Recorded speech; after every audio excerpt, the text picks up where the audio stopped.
L'Arabie. Sur cette terre où l'eau est bien rare, les animaux luttent pour survivre.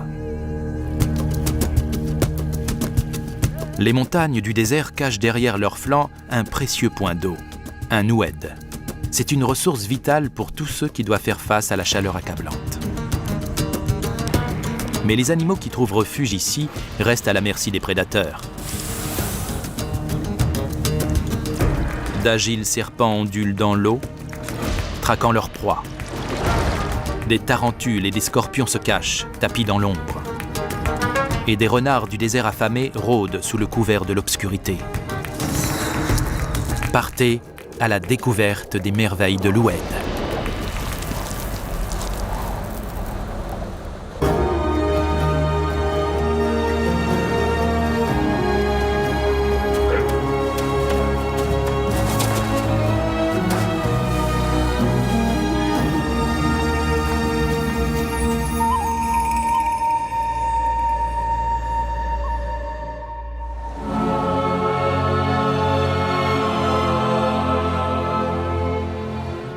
L'Arabie renferme l'un des déserts de sable les plus vastes de la planète.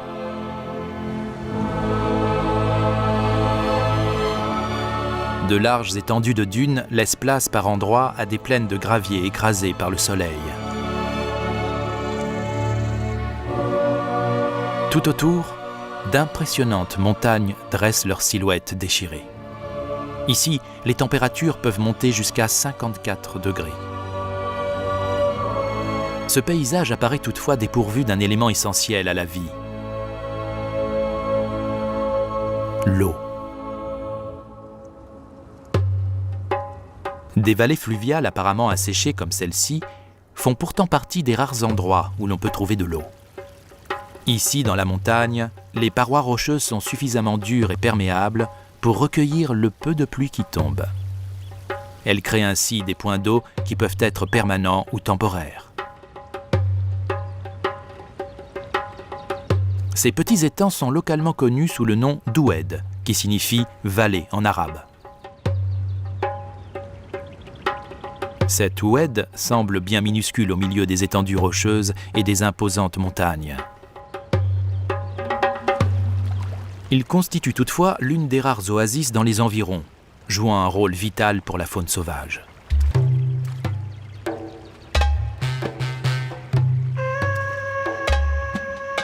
Les crapauds figurent parmi les quelques animaux qui peuvent vivre dans la région tout au long de l'année. De toute évidence, les amphibiens sont très peu nombreux à vivre au cœur de l'Arabie aride. Seules 9 espèces peuplent ce territoire. La plupart d'entre elles se concentrent dans les zones plus fraîches situées à proximité du littoral. Le crapaud d'Arabie est la seule de ces espèces à avoir pénétré si loin à l'intérieur des terres arides. Par conséquent, il dépend entièrement de l'Oued.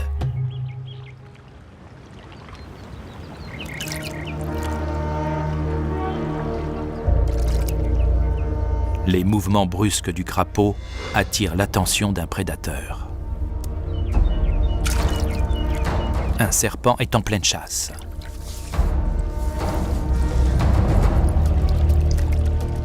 Cette couleuvre particulièrement meurtrière est très agile. Longue d'1,30 m, elle chasse dans l'eau en se déplaçant à la vitesse de l'éclair.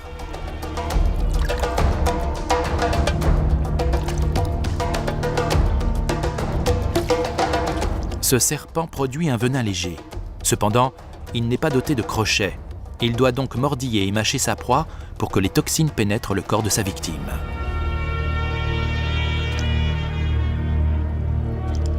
Sa nourriture préférée n'est autre que le crapaud.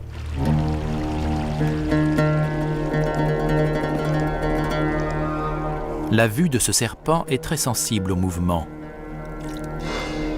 À chaque bond du crapaud qu'il perçoit, le prédateur se rapproche un peu plus.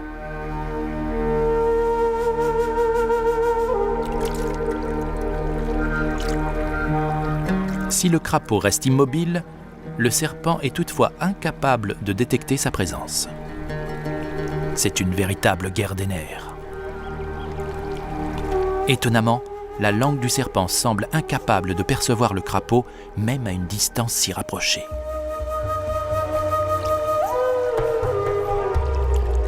Le courage du crapaud finit par payer.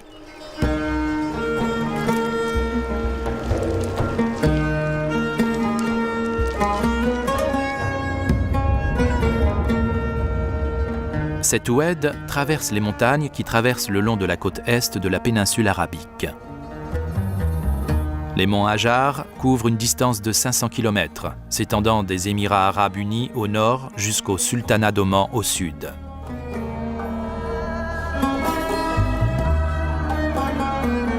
Avec des pics s'élevant à 3000 mètres d'altitude, cette chaîne de montagnes surplombe les plaines d'Arabie écrasées par le soleil depuis près de 20 millions d'années. Les vallées fluviales qu'elle renferme sont exposées à de longues périodes de sécheresse, ainsi qu'à des crues soudaines. Bien que le territoire soit hostile, les animaux réussissent péniblement à vivre.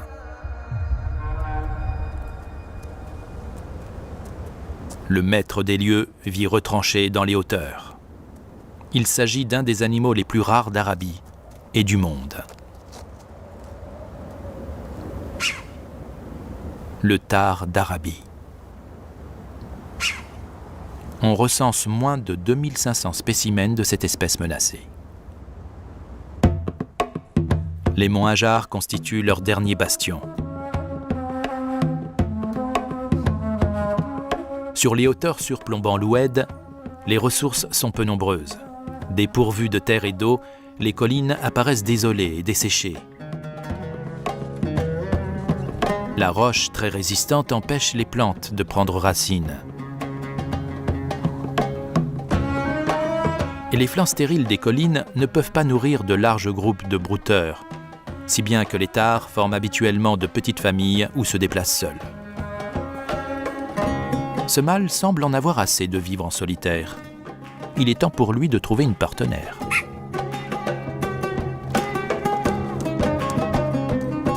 Ses sabots compacts et aussi caoutchouteux que des ventouses lui permettent de rester bien stable sur la roche et d'avancer fièrement. Il se pavane de la sorte au cas où des femelles le regarderaient. Il creuse la terre et se frotte contre le sol pour laisser son odeur. La terre ainsi retournée constitue un signe indiquant qu'un mâle vigoureux réside dans les parages.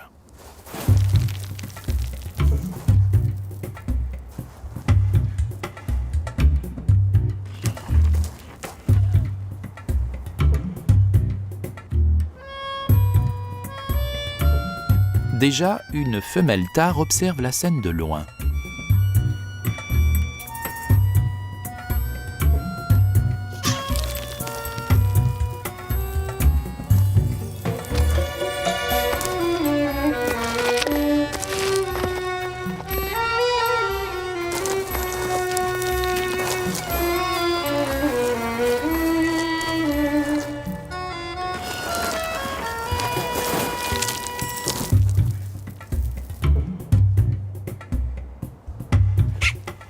Mais le mâle devra visiblement redoubler d'efforts s'il veut pouvoir la convaincre.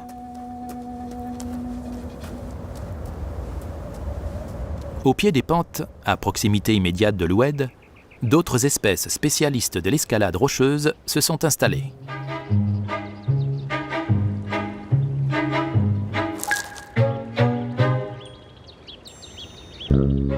La plupart des lézards, comme ce gecko aux longs doigts en éventail, disposent de structures microscopiques ultra-adhérentes qui leur permettent de s'agripper aux parois rocheuses lisses et verticales.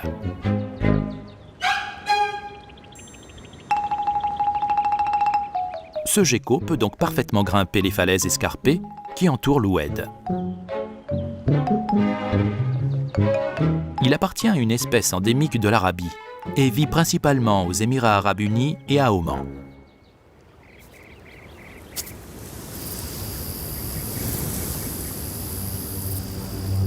Tapi dans l'ombre, une menace mortelle rôde. Il existe environ 1 millier d'espèces de tarentules dans le monde. Celle-ci vient d'être tout juste recensée par la science. Elle a été découverte si récemment qu'elle ne porte pas encore de nom. Elle est unique à l'habitat de l'Oued d'Arabie.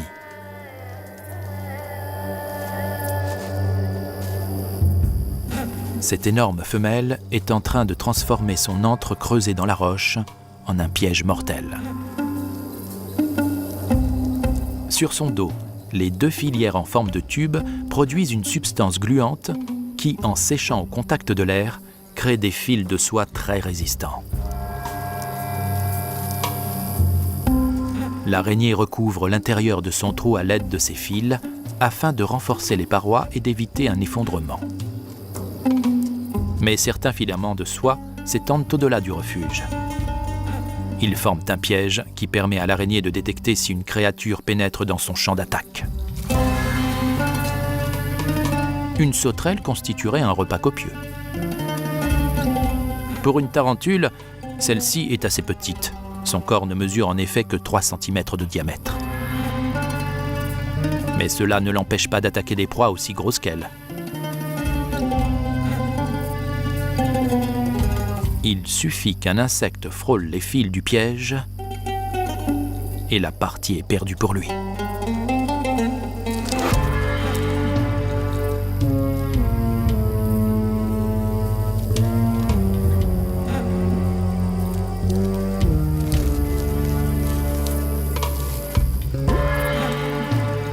L'araignée tue sa proie grâce à l'arme caractéristique des tarentules, une impressionnante paire de crochets reliés à 2 glandes à venin.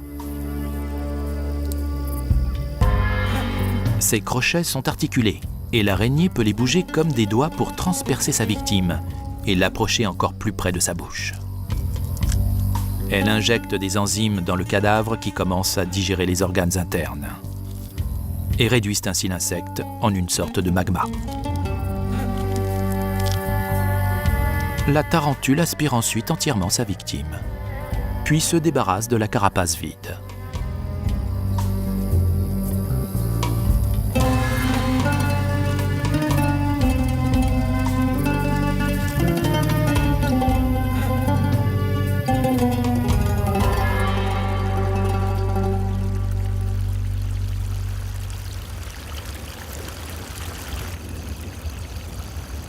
La nuit tombe vide sur l'Oued et la contrée.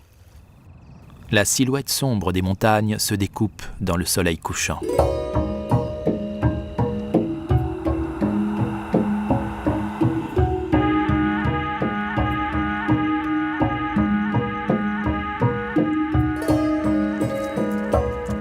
Dans la nuit, éclairé par quelques rayons ultraviolets, surgit un dangereux scorpion. Les composants fluorescents constituant sa carapace sont à l'origine des étranges couleurs qu'il affiche. Mais les raisons pour lesquelles ces teintes brillent quand elles sont exposées à un rayonnement UV restent un mystère.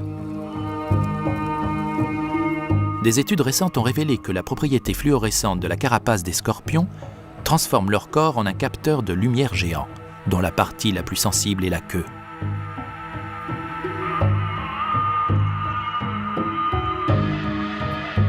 En journée, les scorpions se cachent de la lumière agressive du soleil. Mais des études préliminaires ont démontré que ces arachnidés sont également moins actifs lors des nuits de pleine lune. On suppose que la fluorescence du scorpion l'aiderait à déterminer le moment le plus propice pour aller chasser lorsque la lumière est très faible.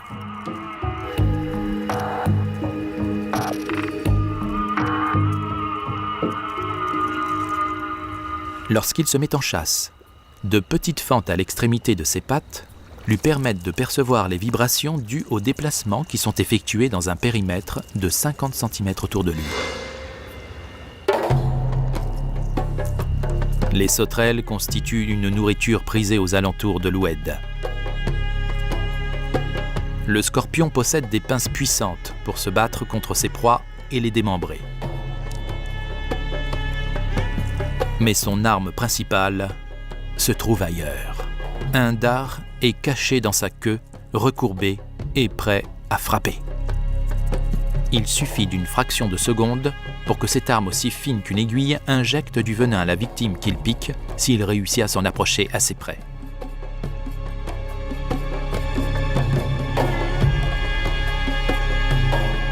Avant que l'insecte meurtrier ait pu porter un seul coup, un autre chasseur nocturne vient le déranger.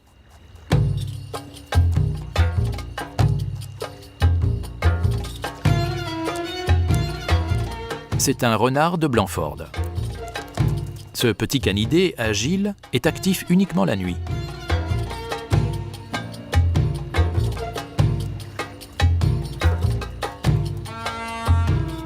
Il est doté de griffes acérées et de pattes qui agissent comme des ventouses, lui permettant d'avoir une bonne prise tandis qu'il grimpe aux rochers encerclant l'oued.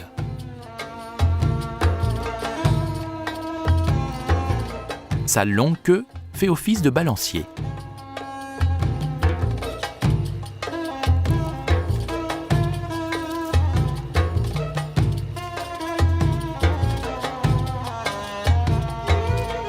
Il se nourrit aussi bien d'insectes que de plantes du désert. Mais ce soir, ce sont visiblement de petits mammifères qu'il chasse. Ces derniers doivent se trouver au bord de l'eau.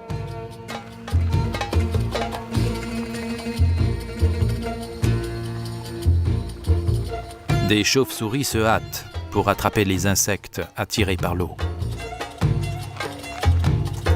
Mais il ne compte pas capturer l'une d'entre elles.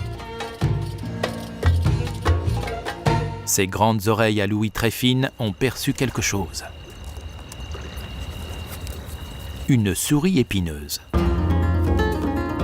Ce rongeur furet en quête de graines et d'herbes, se repérant dans le noir grâce à ses longues moustaches.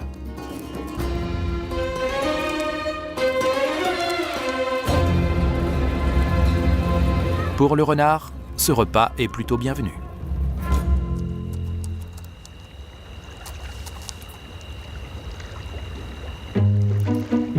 Mais il n'est pas seul. Un renard roux d'Arabie rôde également dans les parages.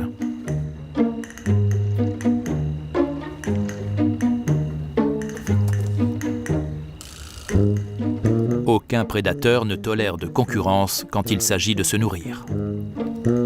Les plus petits des rivaux sont généralement refoulés ou parfois tués. Les renards roux peuvent peser jusqu'à 2 ou 3 fois plus que les renards de Blanford d'1,5 kg.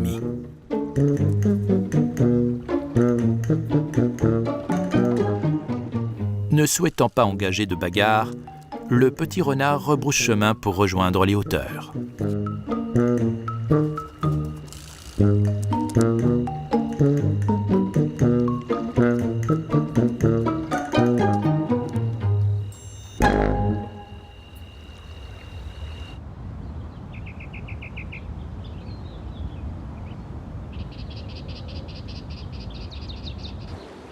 Alors que le jour se lève sur l'oued et sa vallée, la chaleur est déjà bel et bien installée.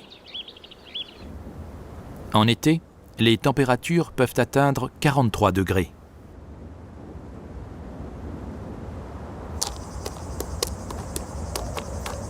Mais la chaleur toujours plus forte ne semble pas éprouver le maltard.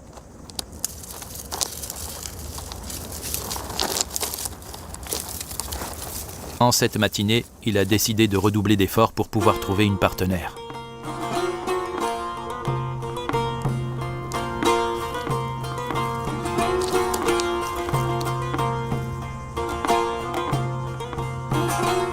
Une femelle se repose à l'ombre du peu de végétation environnante.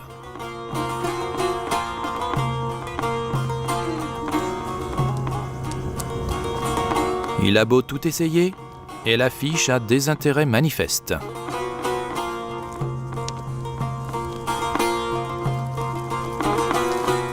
Le mâle ne peut pas en rester là.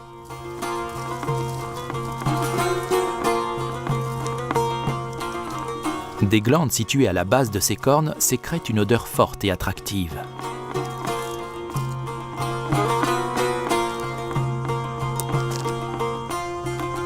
Mais la femelle ne semble pas impressionnée. Il continue à marquer le territoire de son odeur. Il urine sur le sol et imprègne ensuite son pelage d'urine.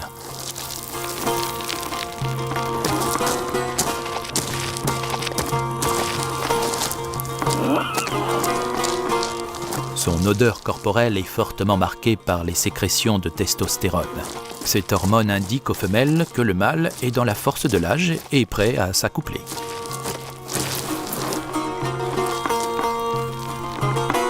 En remuant la terre avec ses cornes, il répand ainsi son odeur. Les glandes sur sa tête renforcent les effluves tandis qu'il se frotte.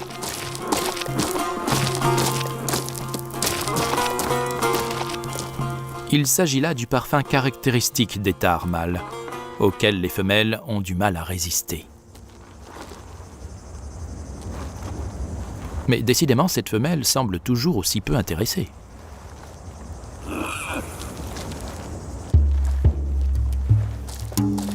Son attitude indolente pousse finalement le mâle frustré dans ses derniers retranchements. En désespoir de cause, il entame une parade.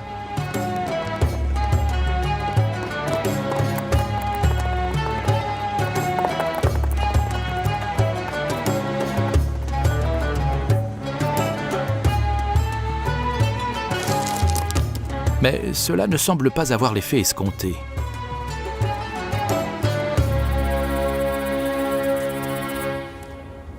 Il y est peut-être allé un peu fort.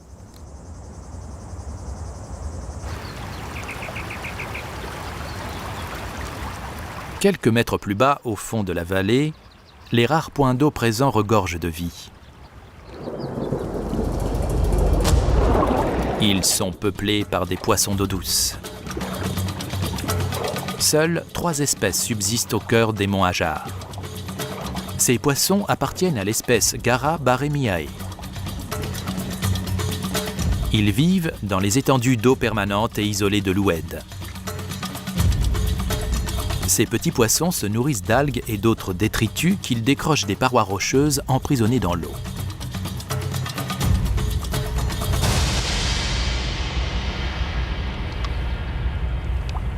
Leur survie dépend des pluies indispensables pour remettre à niveau leur refuge qui s'assèche petit à petit.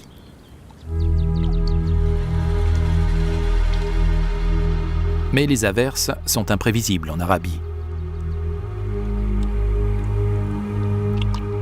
Certaines années, il ne pleut pas du tout. Alors, les étangs s'assèchent et les poissons qui y vivent meurent.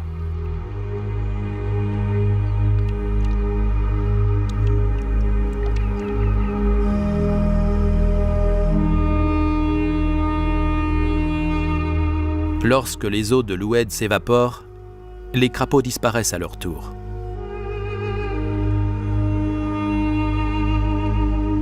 Mais cette disparition n'a rien de permanent. Les crapauds s'enterrent dans la boue et entrent dans un état de torpeur semblable à une hibernation.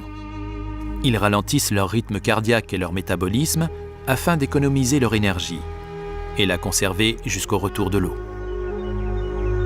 Aussi incroyable que cela puisse paraître, les crapauds peuvent rester enterrés ainsi pendant 3 ans.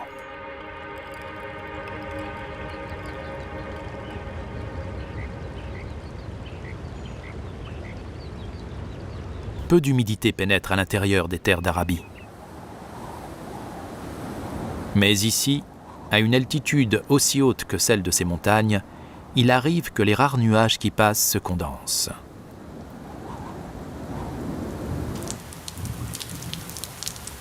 Les premières gouttes de pluie apportent instantanément un peu de répit, attirant certains animaux hors de leur sombre demeure.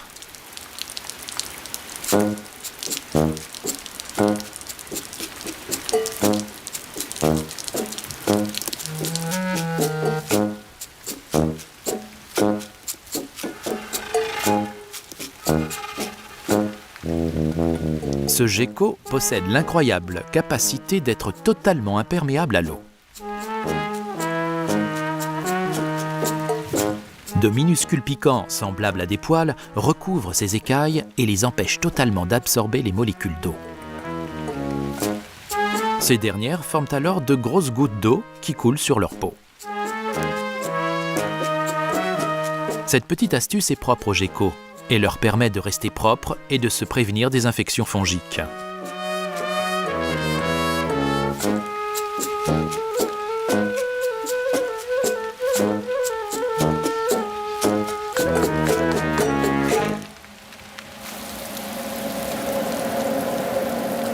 80% de l'eau qui tombe sur les montagnes s'évapore.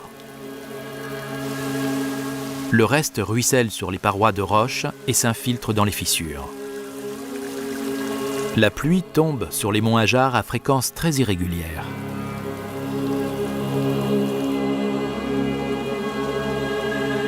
Seule une quinzaine de centimètres d'eau tombe chaque année, en une averse soudaine, aussi brève qu'intense.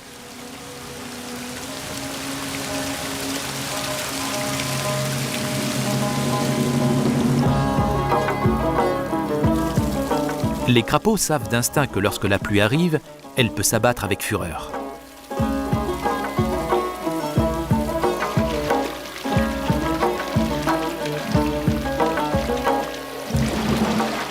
Ils se mettent en sécurité en hauteur pour éviter d'être emportés par les flots.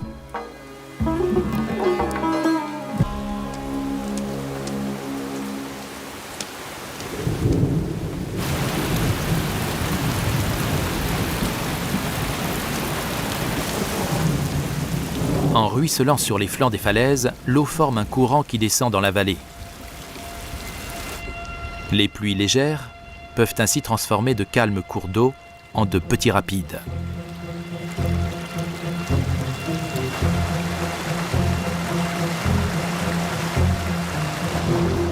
Alors que les crapauds se tiennent à l'écart, les poissons garas adoptent une attitude totalement inverse face à la présence de ces eaux vives.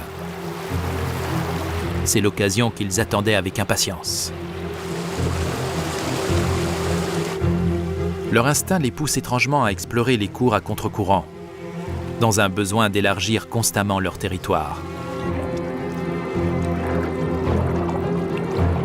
Ils profitent donc de toutes les occasions qui se présentent à eux pour remonter le courant et occuper le plus d'espace possible. C'est de cette manière que l'espèce peut progressivement repeupler des zones où les habitants précédents ont péri. Mais il ne s'agit pas juste de remonter la rivière par bancs entiers. Ces poissons entreprennent une véritable épopée.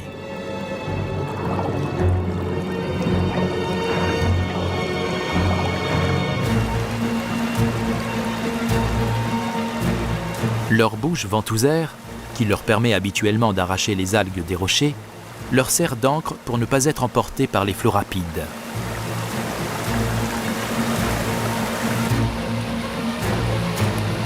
Un groupe de poissons avance doucement le long des rochers.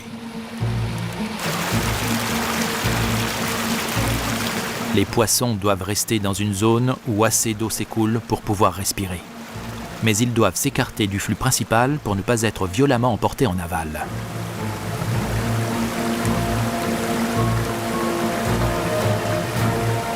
Les poissons peuvent parcourir ainsi jusqu'à 3 mètres.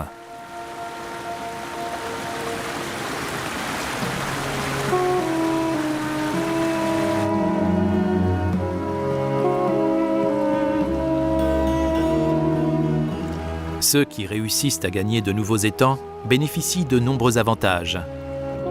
De la nourriture et un nouveau territoire à peupler.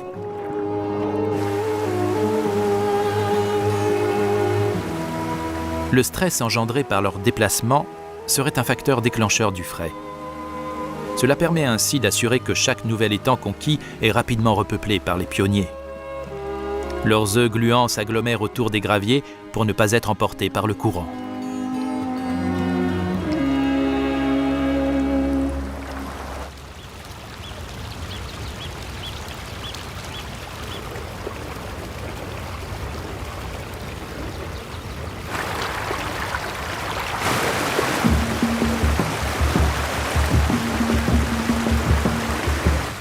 Mais les eaux vives ne sont pas de bon augure pour tout le monde. Si elles bénéficient à certaines espèces, elles compliquent les choses pour d'autres. Cette vipère endémique du sultanat d'Oman se cache généralement dans les fissures au sein des étendues d'eau, car ce sont de bons emplacements pour chasser. La soudaine montée des eaux fait fuir le serpent de son antre. Il lutte contre le courant.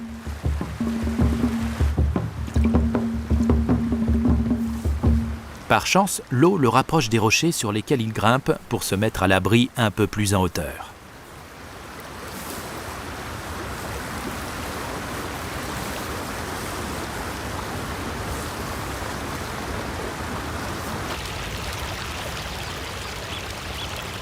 La montée des eaux ne dure pas bien longtemps.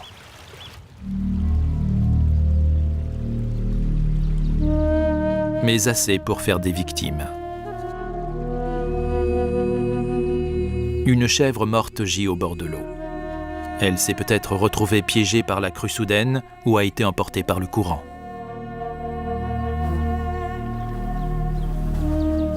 Son cadavre en putréfaction fait le bonheur des insectes.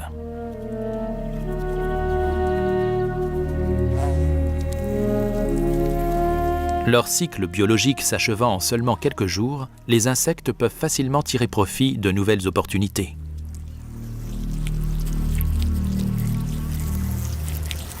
Ces mouches goûtent la chair de la chèvre avec leurs pattes. Leur bouche sécrète une salive riche en enzymes qui assouplissent la chair afin de la rendre plus facile à manger. Elles cherchent également des endroits où pondre leurs œufs, afin que les larves puissent éclore et se joindre au festin. Les guêpes sont mieux équipées pour faire face à des carcasses aussi coriaces. Leur bouche puissante agit telle une cisaille pour déchirer la chair. Les guêpes adultes se nourrissent essentiellement de plantes, mais elles ramènent de pleines bouches de viande jusqu'à leur nid pour nourrir leurs larves carnivores affamées.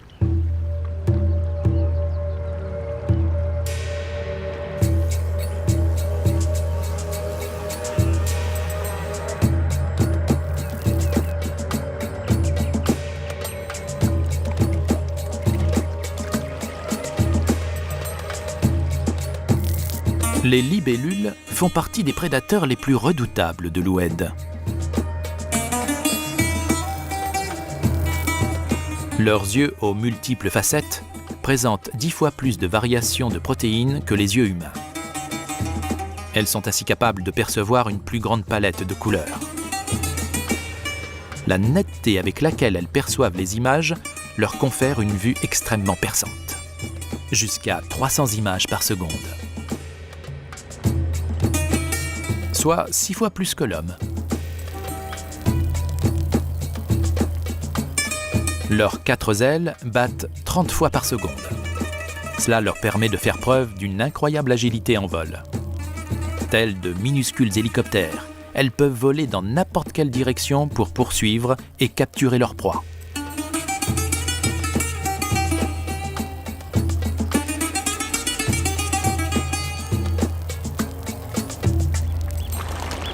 La grande concentration d'insectes attire de nombreux oiseaux.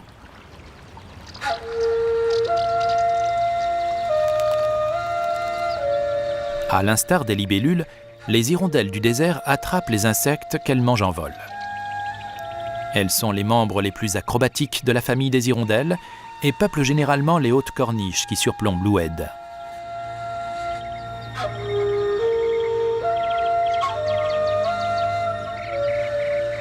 Là, les couples reproducteurs construisent leur nid en utilisant la boue fraîche de la vallée.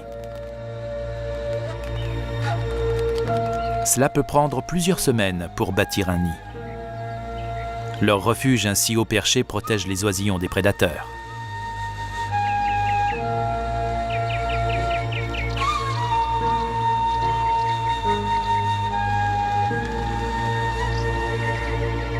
Certains oiseaux n'ont pas besoin de se cacher en altitude pour assurer leur sécurité.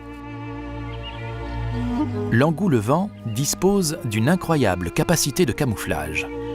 Tant qu'il ne bouge pas, il passe complètement inaperçu. Il capture également des insectes pendant qu'il vole, mais uniquement la nuit. Le jour, il est inactif et se fait discret, restant au sol à l'abri des regards affamés.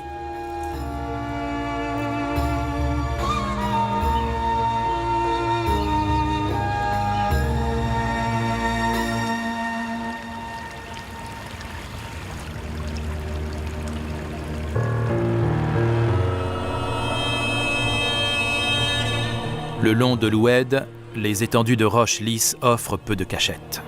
Mais cela ne semble pas porter préjudice à ce prédateur expert en camouflage. Cette vipère, qui a failli se faire surprendre par les eaux tout à l'heure, figure parmi les habitants les plus meurtriers de l'Oued.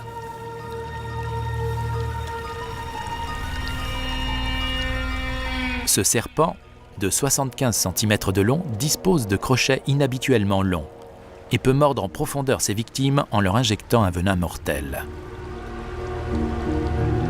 Il s'agit d'une espèce qui vit essentiellement dans les régions montagneuses, près des oueds, où elle peut tendre des embuscades aux proies qui se présentent.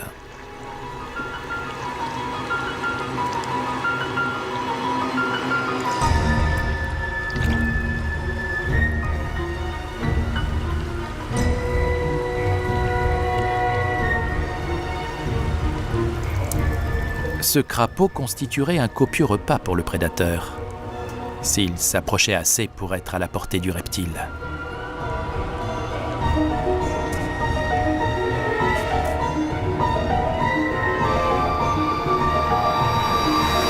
Mais il ne s'aventure pas assez près aujourd'hui.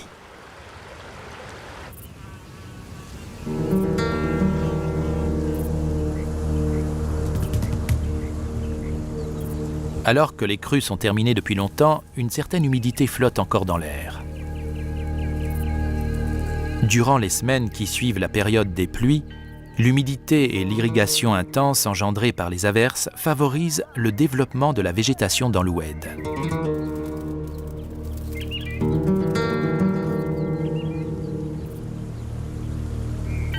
Dans les plaines de gravier,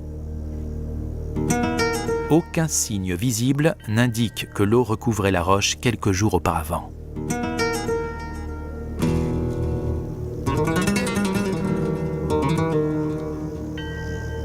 Mais la végétation habituellement rabougrie se révèle verdoyante et abondante.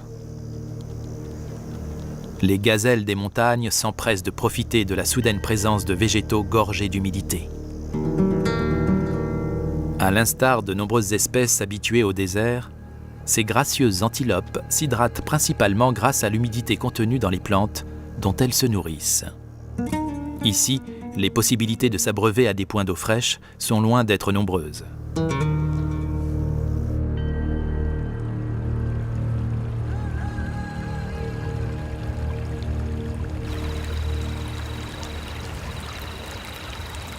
Alors que le soir tombe sur l'Oued, un crapaud d'Arabie semble prêt à profiter au maximum de la nuit qui s'installe.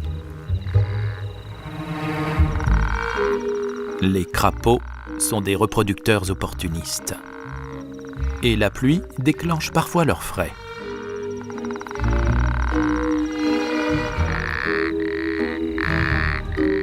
Ce crapaud est prêt à s'accoupler. Il doit donner de la voix pour chanter une sérénade aux femelles. La poche située au niveau de sa gorge enfle pour amplifier le son, faisant résonner ses cris dans tout l'Oued.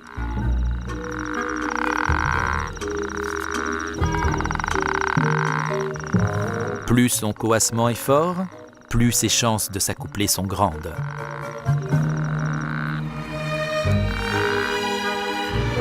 Mais il a des rivaux.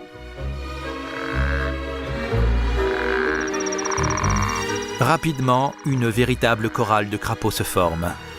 Un chœur de mâles esselés qui entonne leur plus beau chant. L'un d'entre eux repère une femelle et grimpe soudainement sur son dos.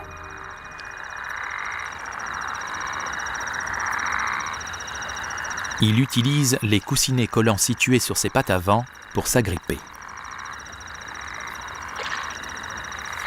Mais la femelle essaie péniblement de se débattre.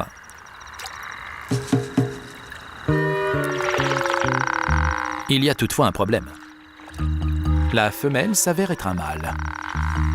Chez la plupart des crapauds, seuls les mâles disposent d'une poche qui enfle au niveau de leur gorge, leur permettant d'amplifier leurs cris.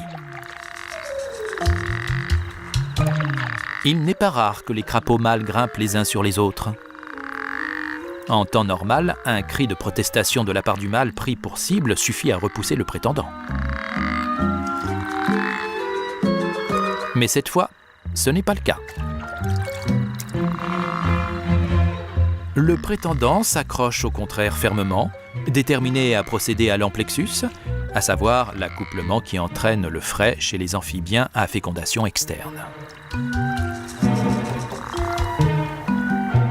Les mâles peuvent rester ainsi accrochés au dos des femelles pendant des heures, voire des jours entiers, attendant le moment où leur partenaire pondra ses œufs.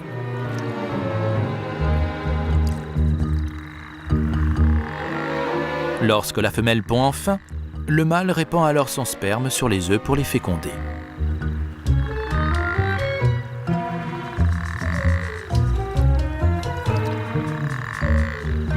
Mais ce soir, ses efforts sont vains. Le mâle finit par relâcher sa prise et s'en va essayer de nouveau ailleurs.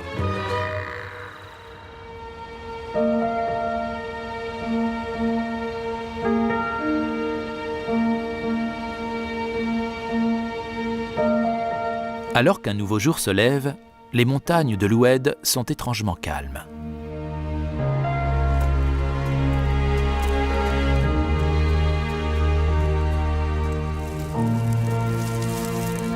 Au sommet des pentes rocheuses, la complexe parade nuptiale du Thar semble avoir finalement porté ses fruits.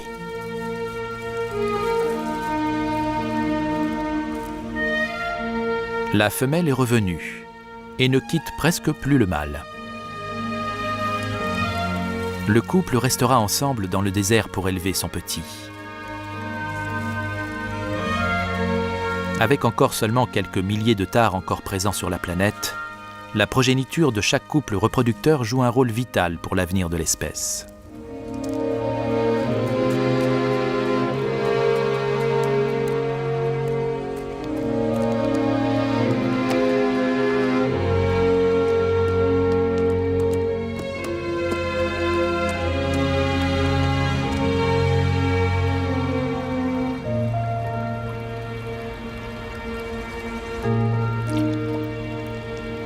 Quelques semaines après le frai des crapauds, les étangs temporaires regorgent de têtards de crapauds d'Arabie. Ils sont en plein développement vers la maturité. Ils mangent autant qu'ils le peuvent en cette période de croissance où leur corps se transforme. Plus ils mangent, et plus vite leur métamorphose s'achèvera. Leurs pattes arrière vont se développer à la base de leur queue, qui commence à rétrécir. Quant à leur bouche, leurs lèvres qui sucent les algues se transformeront en puissantes mâchoires croqueuses d'insectes. Enfin, la transformation la plus importante remplacera leurs branchies externes en une paire de poumons internes. Seuls ceux dont le corps arrivera au bout de cette métamorphose pourront survivre quand les étangs temporaires s'assécheront. Tous les jeunes poissons-garas qui ont grandi dans les petites étendues d'eau temporaires vont instinctivement relever l'un des défis les plus importants de leurs primes années. Ils vont devoir rejoindre les eaux des points d'eau permanents. Dans seulement quelques semaines, le courant d'eau qui descend des collines va totalement cesser de s'écouler et la plupart des étangs vont s'assécher. Il ne restera plus beaucoup de points d'eau dans l'Oued, mais tant que les poissons réussiront à rejoindre ces sanctuaires permanents, ils pourront survivre. Le voyage est toutefois long et difficile. De nombreux poissons échouent et se retrouvent presque à sec. Incapables de respirer l'air qui les entoure progressivement, ils halètent, essayant de trouver de l'oxygène dans le peu d'eau encore présente. Leurs corps puissants frétillent et rebondissent alors qu'ils essaient de trouver un chemin vers une autre flaque.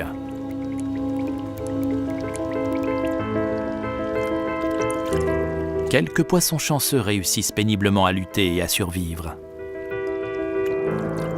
Ces derniers sont généralement assez nombreux pour peupler l'étang et assurer le renouvellement de la population locale.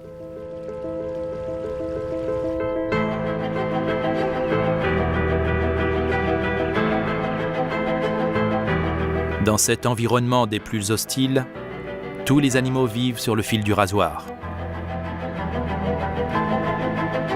Le territoire peut se montrer aussi généreux qu'inhospitalier.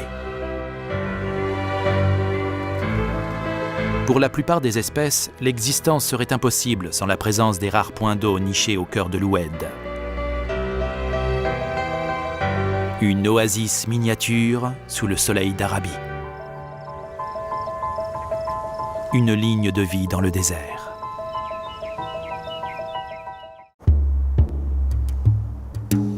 Un soleil brûlant écrase les dunes d'Arabie. L'été est la saison la plus éprouvante pour la faune locale.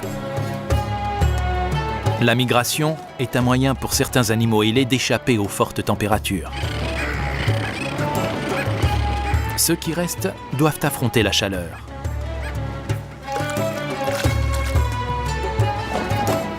Qu'ils soient de grands rapaces ou de petits volatiles. Ils sont les maîtres des airs de l'Arabie.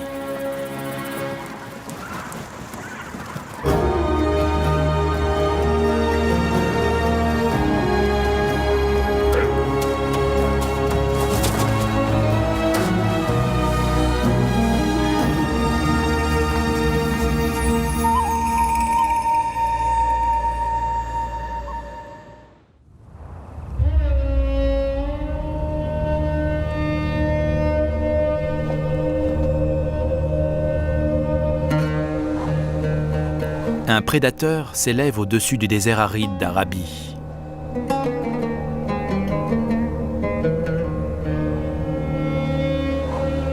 Ce percnoptère d'Égypte cherche à manger.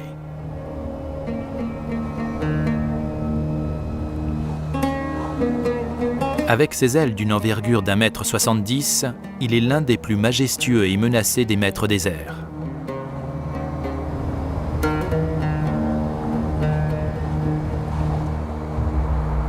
Son corps blanc qui contraste fortement avec les plumes noires de ses ailes lui donne un air encore plus spectaculaire sous la lumière du soleil.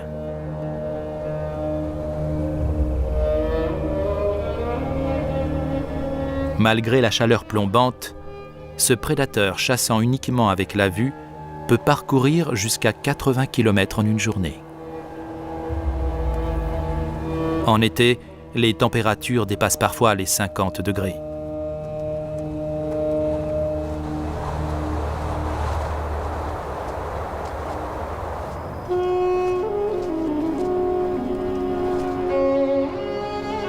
Les cercles qu'effectuent les percnoptères peuvent signifier qu'une charogne se trouve sur le sol.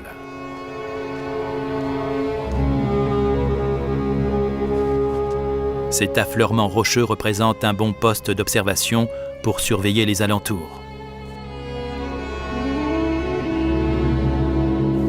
Sur la terre désolée, la mort n'est jamais loin. Mais elle fait souvent le bonheur des charognards.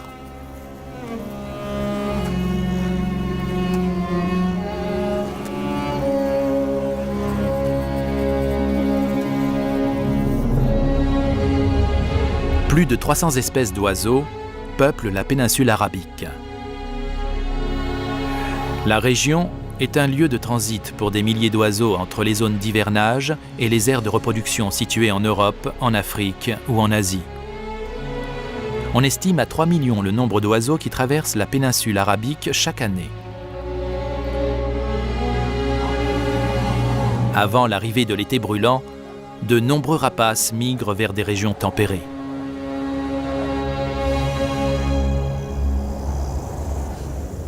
Le percnoptère d'Égypte, lui, reste toute l'année.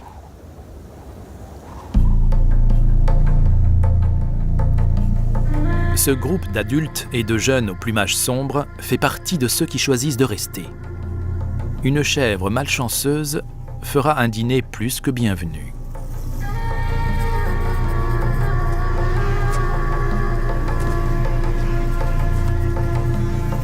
Bien qu'ils se nourrissent à l'occasion de proies vivantes, le régime de ces rapaces reste majoritairement composé de charognes.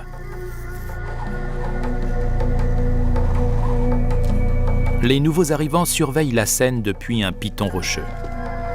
Selon les règles de ces vautours, les derniers arrivés et les jeunes au pelage sombre doivent attendre leur tour.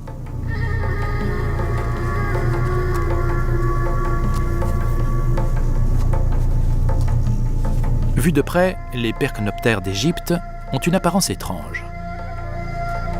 En plus de leurs plumes blanches très reconnaissables, leur tête jaune et déplumée les différencie des autres vautours.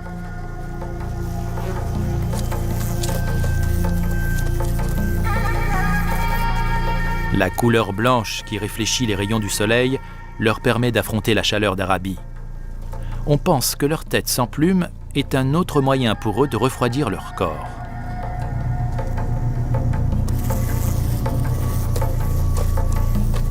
Contrairement aux autres vautours qui ont le cou déplumé, celui des percnoptères d'Égypte est recouvert d'une couche de plumes touffues qui reste toujours propre lorsqu'il se nourrit.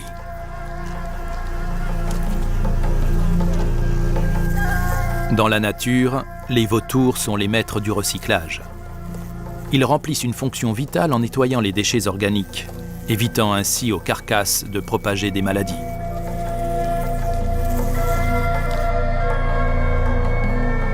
D'autres percnoptères, encore plus affamés, planent au-dessus du banquet.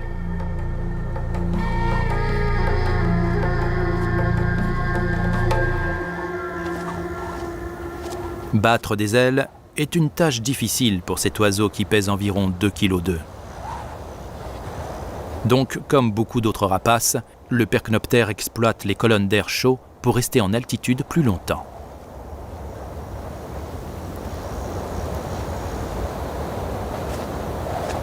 Il utilise sa queue triangulaire pour se diriger de manière circulaire à l'intérieur de ses courants ascendants. C'est ainsi qu'il minimise ses efforts.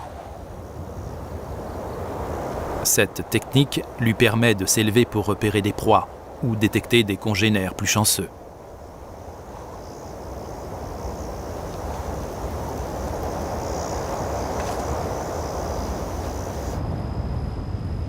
Pour des oiseaux qui peuplent habituellement les eaux douces, il semble impensable de venir s'installer dans le désert.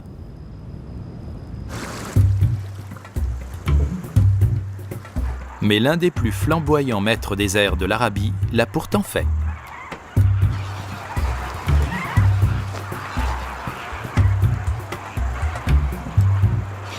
Plus de 2000 flamants roses ont pris résidence sur cette plaine inondée d'eau salée dans les alentours d'Abu Dhabi, aux Émirats arabes unis.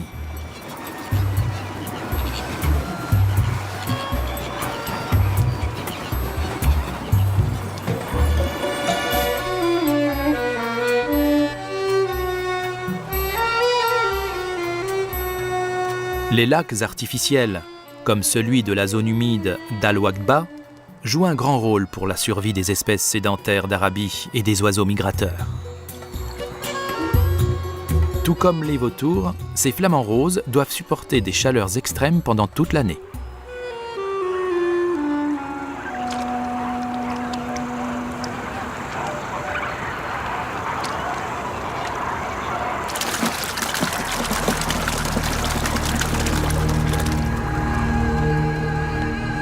Les flamands n'ont aucun mal à voler en altitude des heures durant, mais le décollage est toujours un peu périlleux.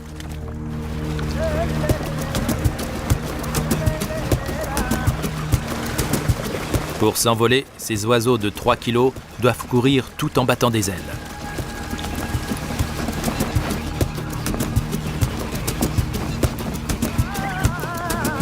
Une fois dans les airs, ils déploient gracieusement leurs longs coups et leurs pattes dans une ligne continue pouvant atteindre 1,50 m.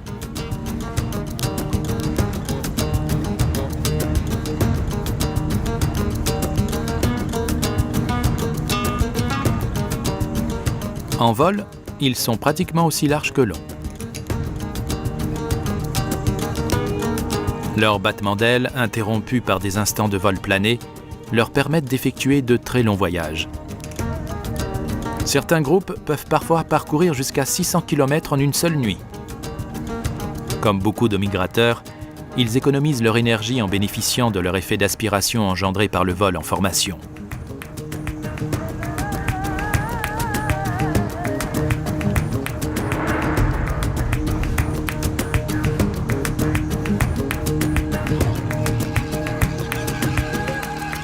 Pour atterrir, cet oiseau majestueux commence par planer et court ensuite sur quelques mètres après avoir touché terre.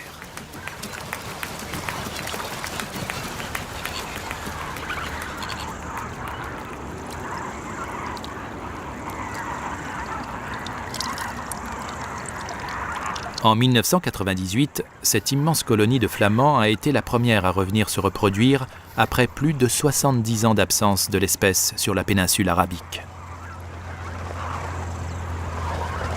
Chaque année, les parents construisent leur nid fait de sable et de boue sur des îles isolées au milieu du lac, loin des prédateurs comme le renard ou le lézard moniteur, qui apprécient leurs œufs.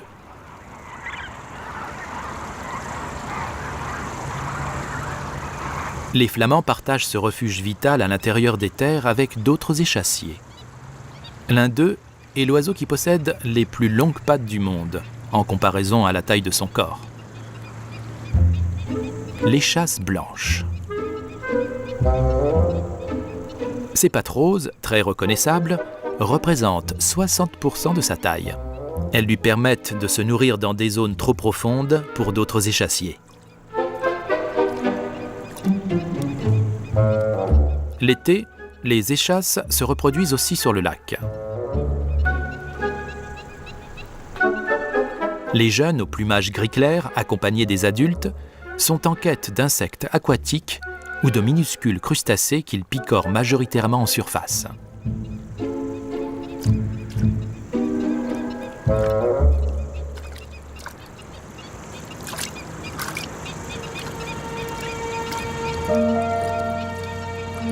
Cette zone humide, très rare en Arabie, est cruciale pour ces oiseaux. On trouve 460 espèces d'oiseaux dans tous les Émirats arabes unis. Plus de la moitié d'entre elles ont été répertoriées ici, à Al-Wadba.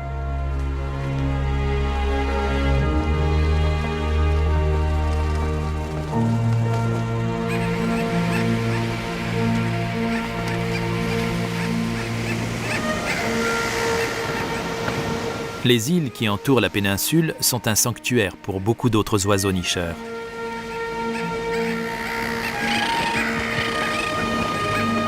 Pendant l'été, les espèces qui passent la plupart de leur temps en mer rejoignent la côte pour se reproduire.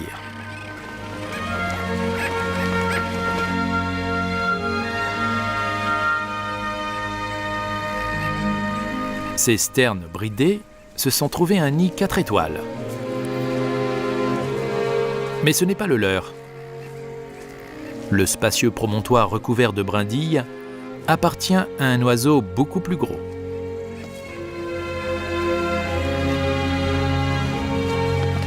Au-dessus d'eux, un balbuzard est perché sur un pylône électrique. Ces oiseaux aiment se percher sur des hauts postes d'observation pour détecter leur proie. Les arbres étant rares dans la région, ils tirent profit des infrastructures montées par l'homme.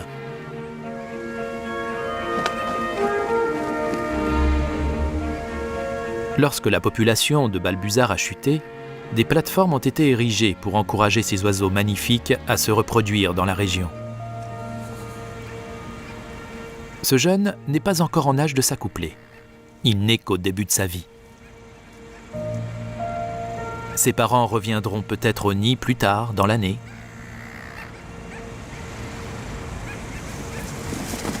Ici, les sternes utilisent les nids des balbuzards simplement pour surveiller les alentours ou pour bénéficier de la fraîcheur du vent. Ils préfèrent nicher là où la végétation est plus rare ou dans les infractuosités rocheuses à même le sol. Les sternes huppés, avec leurs crêtes noires reconnaissables et leur long bec jaune, se réunissent pour couver leurs œufs en colonie afin d'en assurer la sécurité.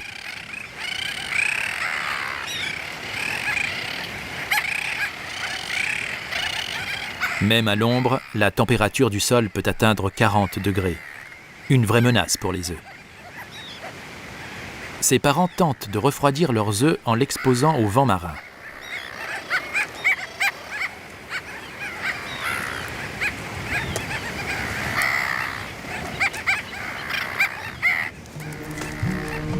Non loin de là, une dispute commence entre deux voisins. Ces goélands de Mprishmal ont décidé de régler un conflit territorial. Une femelle en train de couver les observe.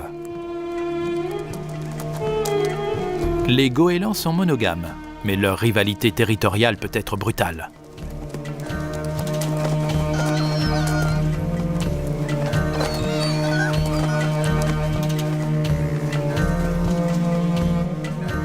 Finalement, l'un des mâles accepte sa défaite.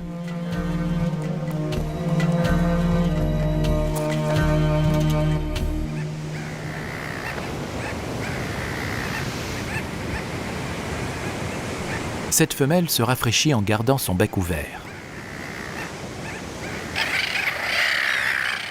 Contrairement aux humains, les oiseaux n'ont pas de glandes sudoripares pour transpirer.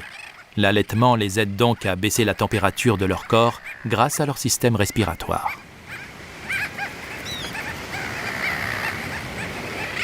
C'est cet allaitement similaire à celui des canidés qui leur permet d'affronter la chaleur.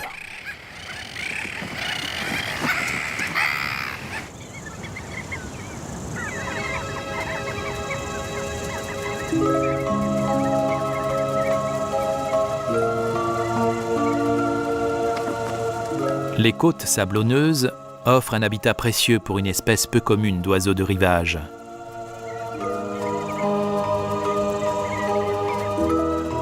Celle des dromes ardéoles, ou pluviers crabiers. Malgré leur nom, ces oiseaux ne sont pas de vrais pluviers. Les pluviers sont l'une des plus grandes familles des chassiers. Les dromes ardéoles n'ont aucun cousin chez les oiseaux. En termes d'évolution, ils sont uniques en leur genre.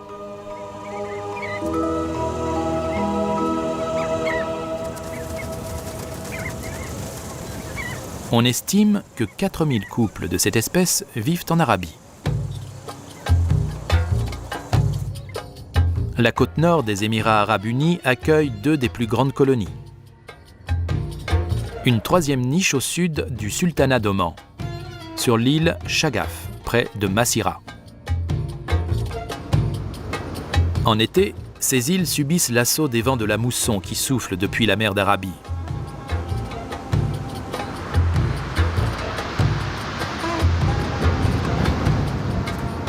En juillet, la majorité des jeunes ont déjà pris leur envol. Un certain nombre au plumage gris clair vit encore avec les parents.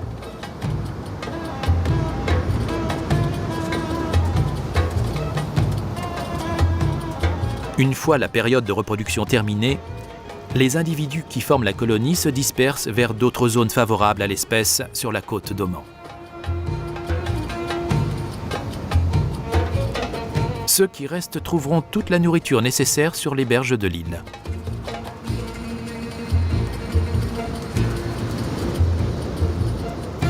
Voilà pourquoi on les appelle pluviers crabiers.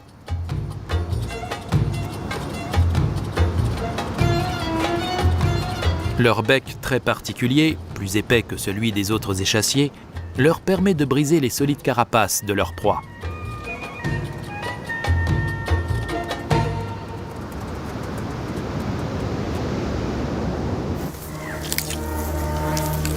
Un peu plus loin sur l'île de Massira, le banquet n'est toujours pas terminé.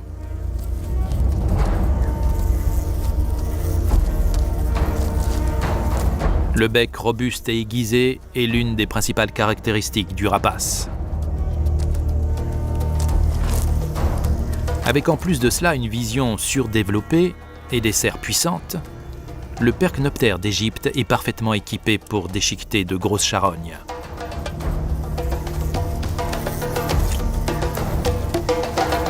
Son long bec au bout incurvé est idéal pour récolter chaque lambeau de chair qui recouvre les os.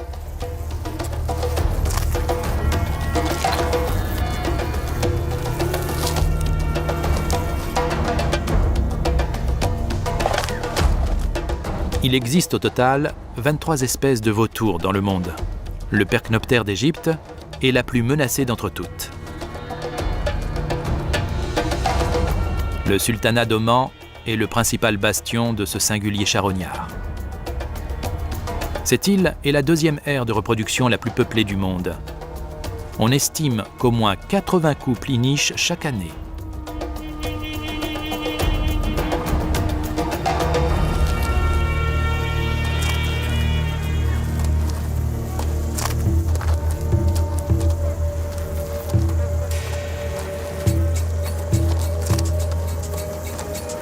Les adultes corpulents au plumage blanc et au bec puissant sont les premiers à se servir.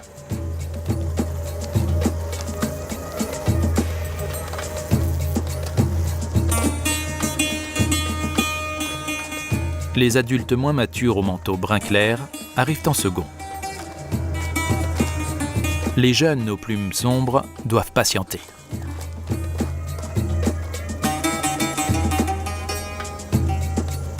Apparemment, ce jeune audacieux n'a pas retenu la leçon.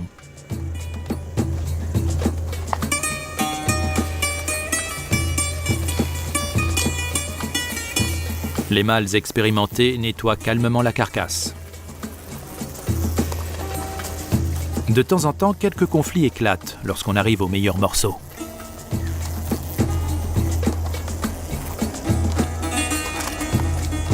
Le vol est monnaie courante, mais aujourd'hui, il semblerait que les représailles ne soient pas de mise.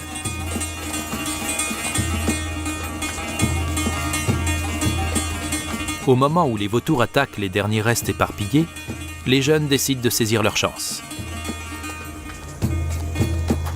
L'un d'eux repère un morceau, mais cet adulte est trop vif pour lui.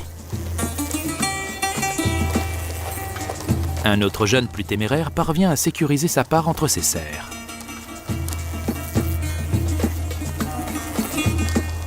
Il faut du courage pour oser défier un adulte.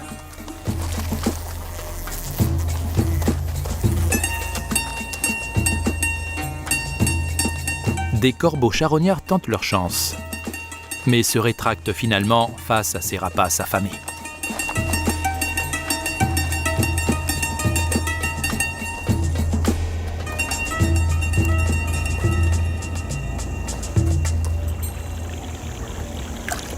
Ceux qui ont pu se repaître profitent de ce ruisseau inespéré pour se rincer l'estomac. Comme la plupart des rapaces, le percnoptère possède un jabot, une large poche au niveau de la gorge, pour stocker la nourriture. Un équipement très utile dans cette vie où la famine n'est pas rare.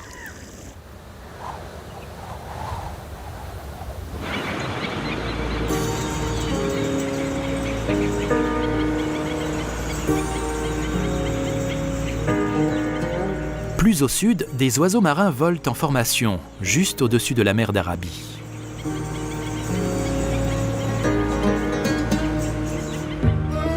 Cette colonie de cormorans rentre se reposer après une journée de pêche.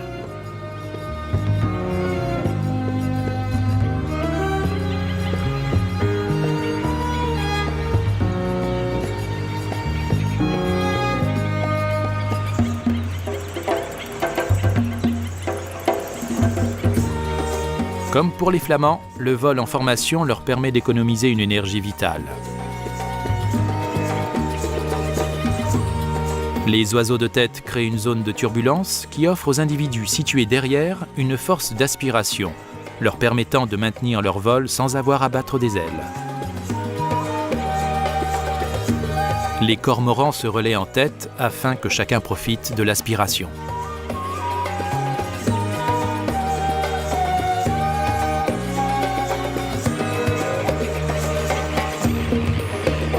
Ceux-ci sont des cormorans de Socotra, une espèce menacée que l'on trouve uniquement en Arabie.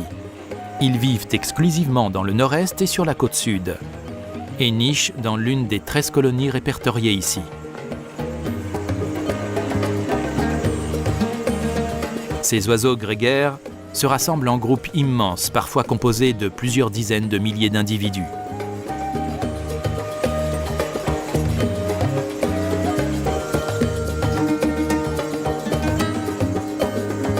Quand vient la fin de l'après-midi, ils se regroupent en grand nombre sur la côte. Ils attendent le crépuscule et rejoignent ensuite les falaises de la côte pour se percher.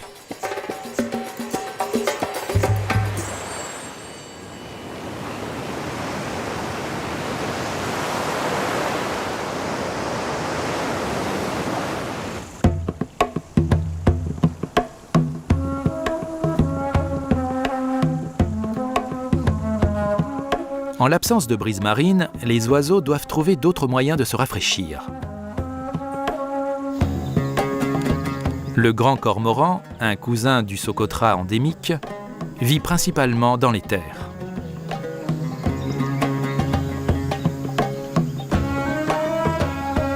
Ces deux individus font vibrer leur gorge pour évacuer la chaleur. Leur poche porte le nom de sac gulaire. La plupart des oiseaux utilisent cette technique pour éviter l'insolation.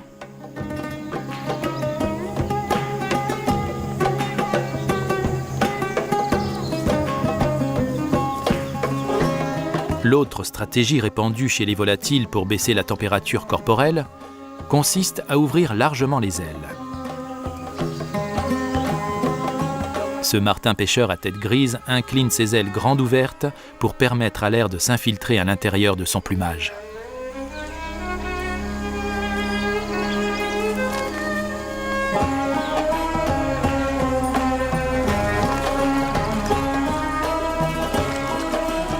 Mais rien ne vaut une bonne baignade dans l'eau fraîche pour vaincre la chaleur.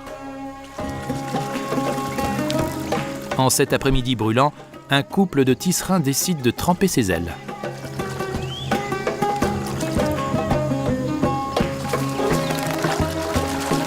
Ils ne sont pas les seuls à s'égayer dans l'eau.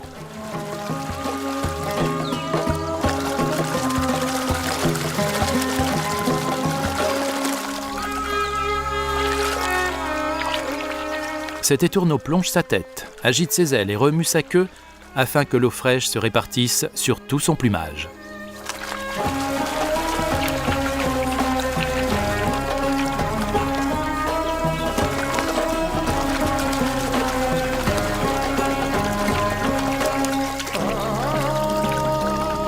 Un bulbul se jette à l'eau et bat des ailes comme à son habitude.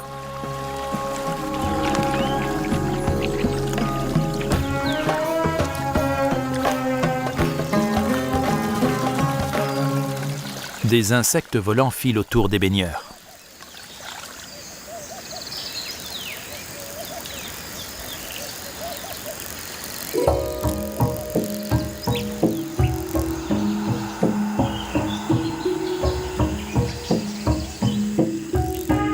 Les libellules sont les plus adroits des acrobates ailés. Leurs muscles puissants et leurs battements ultra rapides leur permettent de faire du surplace à la manière des hélicoptères.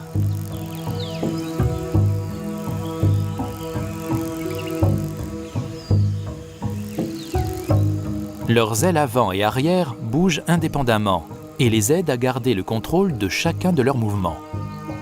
Elles peuvent virer à 180 degrés en un dixième de seconde.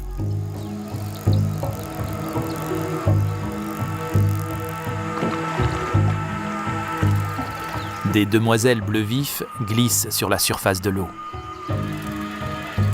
Lorsqu'elles se reposent, elles replient leurs ailes au-dessus de leur abdomen, contrairement à la libellule qui les maintient à l'horizontale.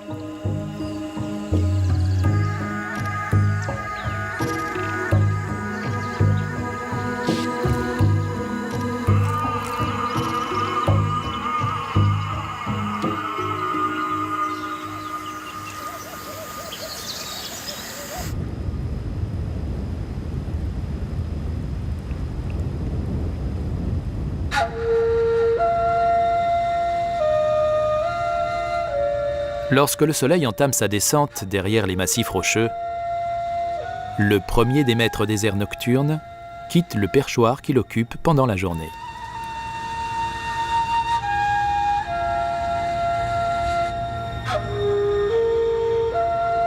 C'est une chouette chevêche.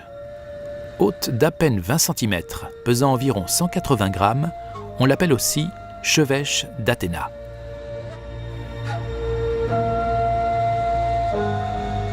Cette chouette n'est pas seule. Son partenaire patiente sous les rochers qui forment leur repère.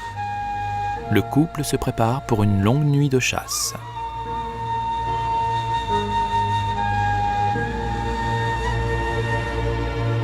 Cette chouette est l'une des 10 espèces qui peuplent l'Arabie. Étant donné qu'elle ne s'active que dans la fraîcheur du crépuscule, ce mode de vie leur permet de rester dans la région toute l'année. Cet arbre sans feuilles fera un bon poste d'observation pour surveiller leur territoire.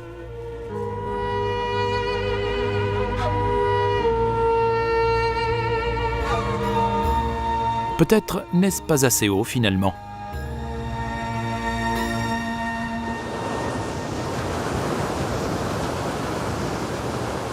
Les montagnes qui longent la côte offrent un abri à un autre chasseur nocturne, le seul mammifère capable de voler.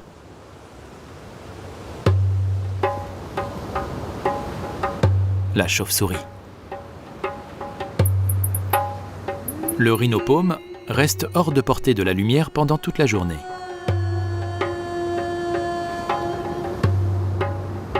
Ces chauves-souris mesurent 12 cm et sont équipées d'une fine queue pareille à celle d'une souris longue de 6 cm, la moitié de leur taille.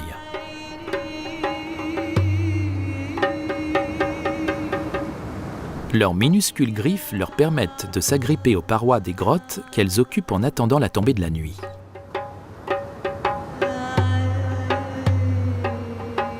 Les colonies peuvent être constituées d'une centaine d'individus. Chacune des familles qui composent la colonie niche dans une cavité rocheuse.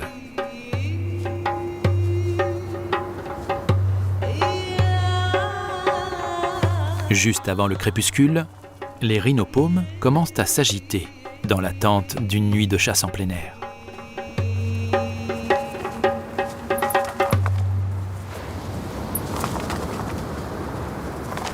Comme beaucoup de chauves-souris, le rhinopaume se déplace et détecte ses proies grâce à l'écholocation.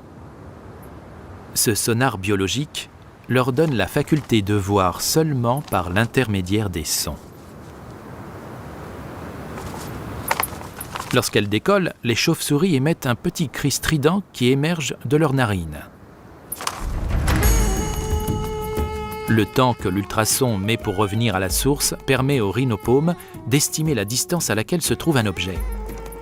C'est avec cette technique qu'il détermine l'emplacement des parois et autres obstacles dans sa grotte. Contrairement à la pensée commune, les chauves-souris ne sont pas aveugles. Leur vue est même presque aussi bonne que la nôtre. Mais l'écholocation leur permet d'évoluer dans l'obscurité totale.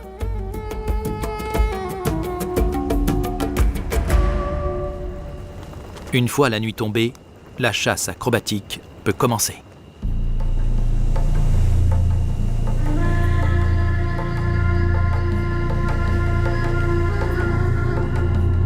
Les rhinopaumes partent à la recherche d'étendues d'eau. D'abord pour étancher leur soif, mais aussi pour attraper au vol quelques petits insectes.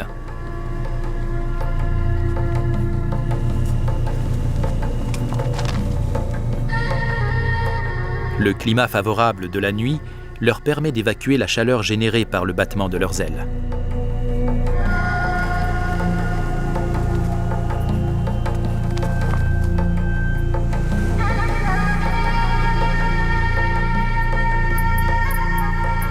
À la tombée du jour, les chauves-souris retournent se percher.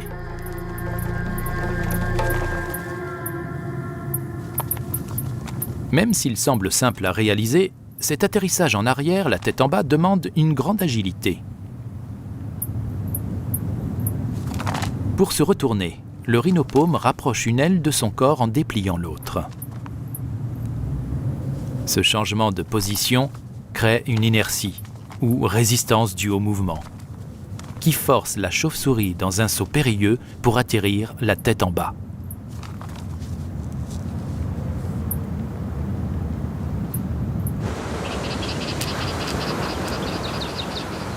Aux premières lueurs de la journée, la chouette chevêche regagne aussi son repère.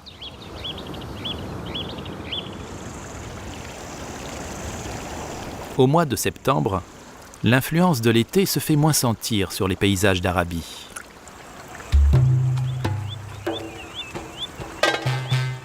Les premiers migrateurs de l'hiver arrivent depuis l'Europe et l'Asie. Cette bécassine fait partie des premiers venus.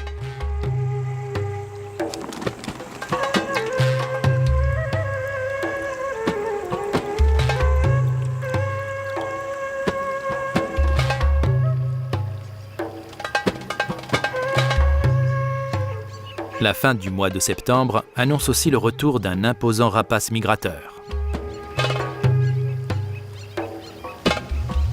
Un busard des roseaux affamés plane discrètement au-dessus d'un lagon.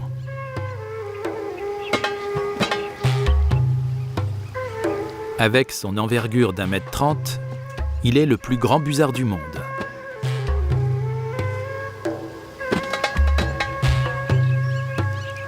Cet étang regorge de petits oiseaux d'eau. Autant de proies potentielles.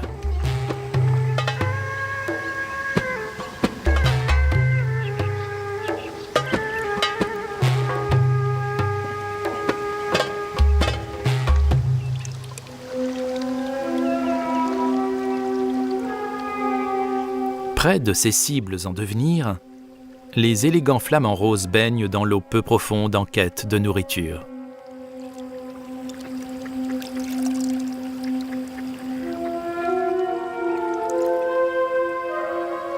Ils utilisent leurs pattes pour remuer la boue et déranger leurs minuscules proies. Les flamands se nourrissent la tête en bas, filtrant de petits invertébrés au travers de leur énorme bec caractéristique de l'espèce. Contrairement à beaucoup d'oiseaux, leur mâchoire inférieure est plus épaisse et plus solide que la supérieure. Avec la tête en bas, ils peuvent ainsi bouger cette mâchoire supérieure plus légère avec beaucoup plus de facilité et sélectionner leur nourriture en évitant les coquilles pointues.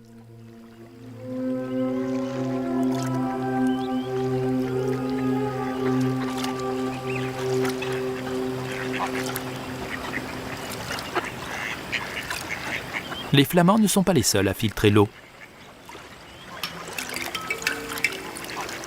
Le canard souchet tamise sa nourriture à l'aide de protubérances pareilles aux dents d'un peigne qui bordent leur bec en forme de pelle.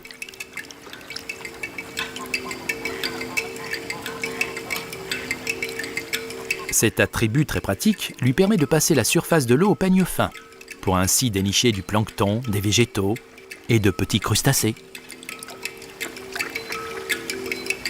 Ces canards sont des migrateurs arrivés de leur aire de reproduction située en Europe et en Asie. Ils vont profiter de la douceur de l'hiver arabe pour se nourrir.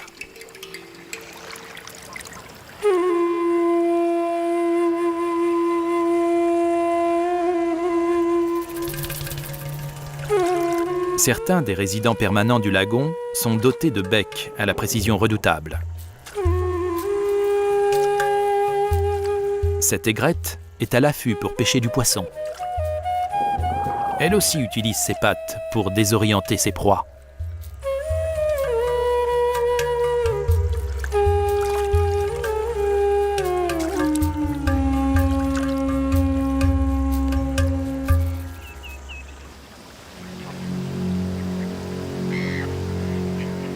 Le busard des roseaux continue ses recherches.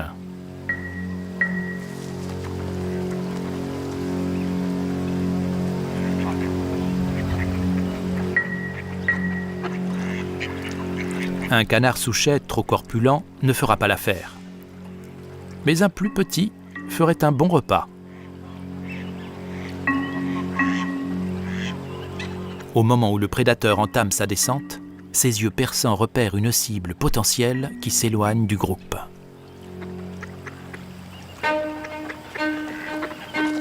Le busard tente sa chance.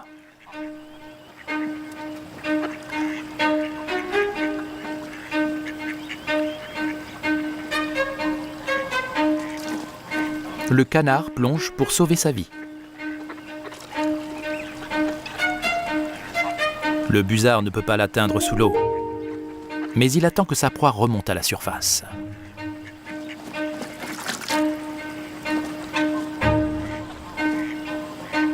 Le nom de cet oiseau se traduit par le persécuteur.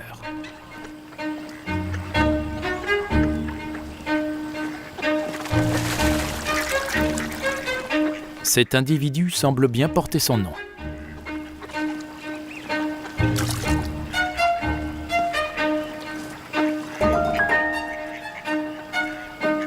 À chaque fois que le canard remonte pour respirer, son persécuteur est là pour le recevoir.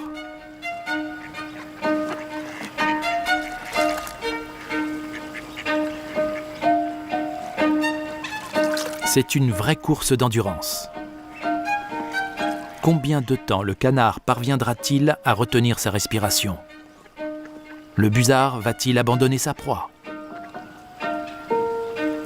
ce petit jeu demande aussi beaucoup d'efforts au prédateur, qui doit maintenir sa position au-dessus de la surface. En définitive, le canard s'avère être trop rapide. Le busard abandonne. Trouver à manger ne devrait pas être une tâche si difficile.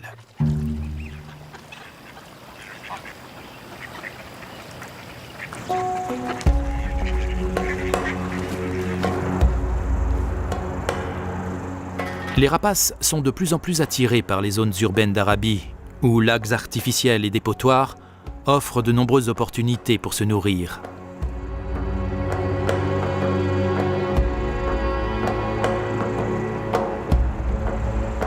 En octobre, les aigles revenus pour l'hiver ne sont pas rares dans la région.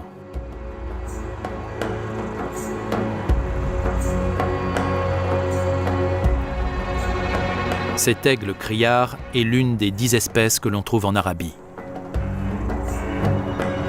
Sa vue aiguisée le rend capable de détecter des proies jusqu'à 90 mètres.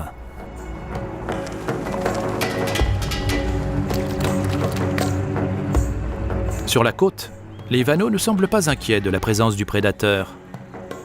Comme la plupart des chasseurs aériens, cet aigle aux serres puissantes ne représente pas de réel danger au sol.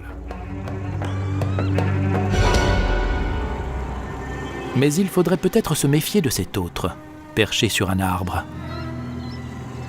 Un vanneau alarmé l'assaille pour tenter de le faire fuir. Mais l'aigle reste impassible.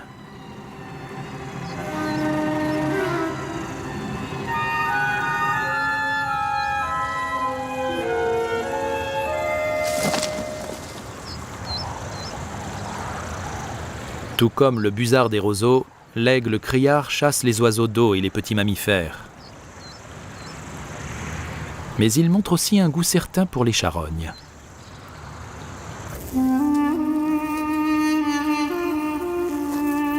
Il faut 4 ans aux jeunes percnoptères, comme ceux qui vivent à Oman, pour atteindre l'âge adulte.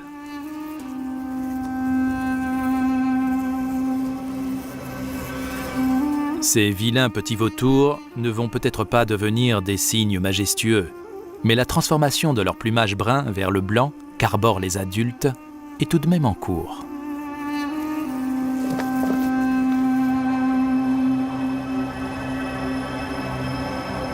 Les percnoptères qui se sont reproduits plus au nord reviennent aussi passer l'hiver. Les populations de ces espèces sont en chute drastique en Asie centrale et en Europe, car l'oiseau est victime des empoisonnements, de la chasse et des lignes électriques. Le sultanat d'Oman est l'une des rares régions où leur population semble stable.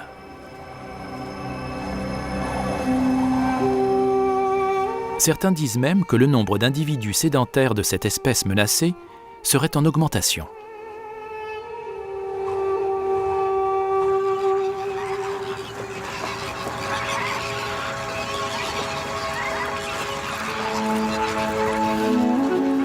Plus au nord, aux Émirats arabes unis, les échassiers s'installent pour les mois d'hiver.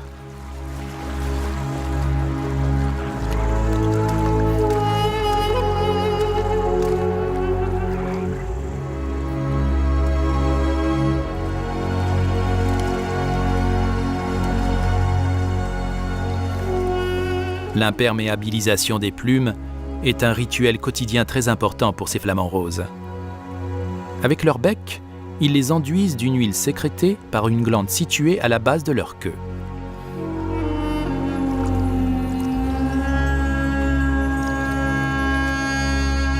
Les flamands passent 15 à 30% de leur journée à lisser leurs plumes, presque 3 fois plus de temps que tous les autres oiseaux d'eau.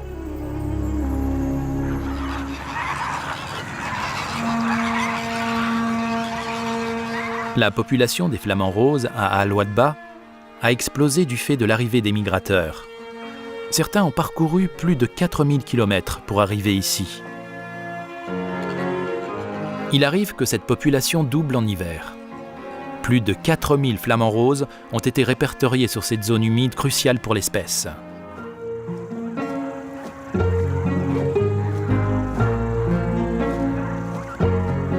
Au printemps, nombreux sont les maîtres des airs qui quitteront à nouveau l'Arabie.